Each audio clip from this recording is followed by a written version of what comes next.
This is the oil pump pickup. I can see there's some debris on the screen. I thought I would clean that off.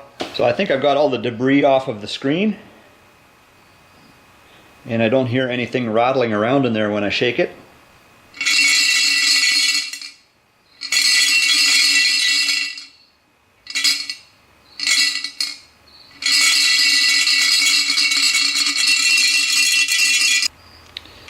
I couldn't find a gasket at home for that oil pump pickup, so I'm going to make one. I would like to start cleaning gasket surfaces in preparation for reassembly. One of the things I want to do is remove part of the old gasket here. So this is actually part of the head gasket. However, this part of the head gasket, it's not sealing any cylinder pressure or coolant pressure. There's 2 bolts per side holding guides on.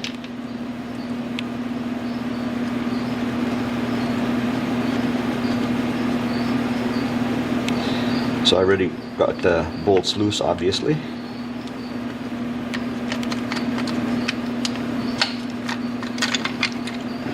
I can exchange this timing chain sprocket with a new one.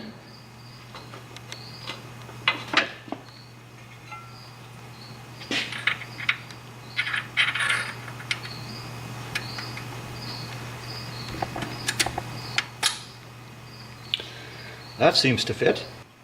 So just because parts are new, that doesn't mean that they fit. I was already doing some test fitting with this cover. There's an alignment dowel for that cover there. And there's another one towards the top. So the cover seemed to fit that nicely. And I also had the oil pump loosely on the front of the timing cover as well. But I didn't have the drive mechanism for the oil pump engaged, so I would like to do that. This is part of the drive system for the oil pump.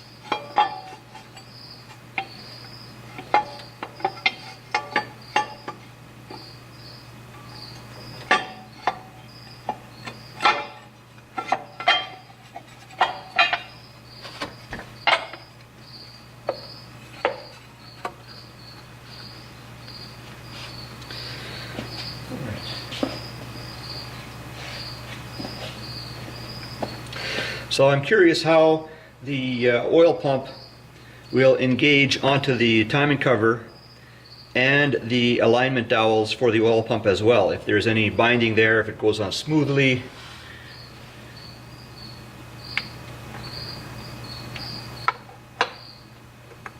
No problem. Like for example, if the big gear for this oil pump is offset in such a way that it doesn't properly line up with the small gear, when I try and assemble it, it would likely cause some resistance as I assemble it. And so since I don't sense any such resistance, see, there's alignment dowels for this oil pump as well. There's one there, one on the other side. So now I'll put that oil pump back on there.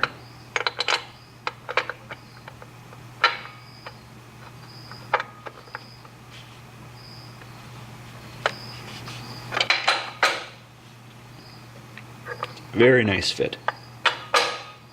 I don't have to do any forcing to get that to go on there. These chain guides each have a slotted hole, and these are the bolts and the lock washers that these guides came with. And I didn't like the idea of using a bolt like this with a lock washer in a slotted hole. I think it would work fine here. So I've decided not to use any of this stuff. And rather I want to use these bolts instead. And these have a shoulder on them. This is the new timing chain and upper sprocket. The timing chain has two links that are a different color. One of those links will go together with this mark here on the upper sprocket. And the other colored link will go together with the mark on the lower sprocket.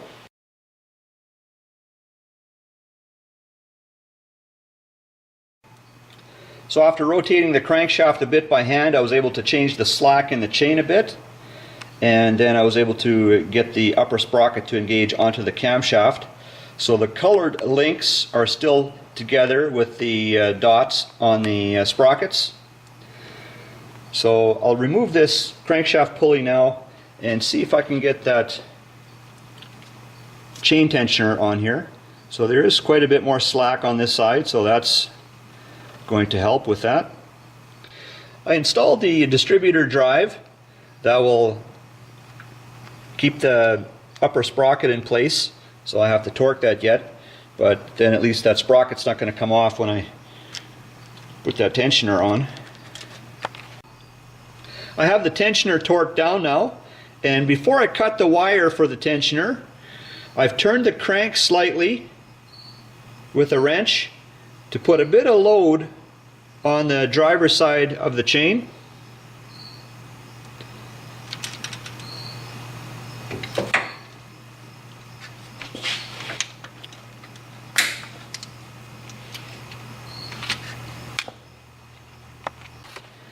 I've got the guide in on the passenger side, the bolts are not torqued yet, and I've got the guide set on the loosest setting.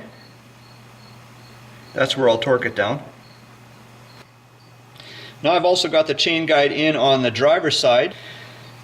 So just as it is, I think there's just a bit of room from the guide to the chain at the top, and I think it's lightly touching the guide approximately in the middle of the guide, and then towards the bottom of the guide there's a bit of a gap again. So I'll torque it down like that. I've got the gaskets bonded onto the cover. Some areas of the gaskets I did some trimming. These are oil ports. Did some trimming in these areas here, and I think the gaskets were a bit on the long side as well. Did some trimming there. I've added my own piece of gasket here. So the head gasket normally is in this area here, and so with that piece of gasket there, it helps to reduce the amount of stress between the timing cover and the head when that clamping force is applied. So I'd like to apply a fairly thick bead of silicone along here. Before I install the cover, I'd also like to put a bit of silicone in the corners. So in this area and the other side as well.